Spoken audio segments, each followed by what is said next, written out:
Asia કપની મેચમાં ભારતીય cricket ટીમે પાકિસ્તાન સામે ભવ્ય જીત હાંસલ કરી સતત ચોથી મેચ જીતી છે. ભારતના બેટ્સમેનની ભાગીદારીએ પાકિસ્તાનની બોલરો સામે સફળતાપૂર્વક ભારતને વિજય તરફ દોર્યું હતું. હાલ એશિયા કપની મેચ ચાલી રહી છે. આ ટુર્નામેન્ટમાં ખાસ કરીને ભારત પાકિસ્તાનની મેચ રમાતી હોવાથી મેચને રોમાંચ ખૂબ જ વધી જાય છે.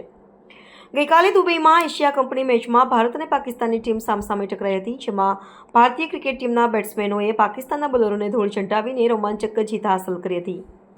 ભારતની પાકિસ્તાન પર થયેલી આ જીત ક્રિકેટ પ્રેમીઓ માટે ખૂબ જ હર્ષોલ્લાસભરી હતી. ખેલાડીઓના શાનદાર પ્રદર્શન અને ભારતીય પ્રેક્ષકોના જુસ્સાને આ સમાચારોમાં રેખાંકિત કરવામાં આવ્યા છે.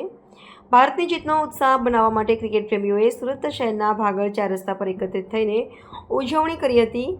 આ ભીડને નિયંત્રણ રાખવા અને કાયદો વ્યવસ્થા બનાવી રાખવા માટે પોલીસે વિસ્તારમાં કડક બંદોબસ્ત ગોઠવ્યો હતો. जैसे कि हम जानते हैं कि क्रिकेट का एशिया कप टूर्नामेंट चल रहा है, जिसमें आज भारत और पाकिस्तान के बीच क्रिकेट मैच था, जिसमें भारत ने जीत हासिल की है और उसी के अंतर्गत यहाँ जो सूरत की लोकल पॉपुलेशन है वो भागल 4 रास्ता पे उस जीत की खुशी मनाने के लिए, जश्न मनाने के लिए यहाँ इकट्ठा होती है. उसके मद्देनज़र यहाँ पे जो पुलिस का बंदोबस्त है वो तैनात है, ताकि किसी भी तरह का कोई भी बनाव ना बने और जो लोग यहाँ पे खुशियाँ मनाने आ रहे हैं उसमें किसी भी तरह का भंग ना हो.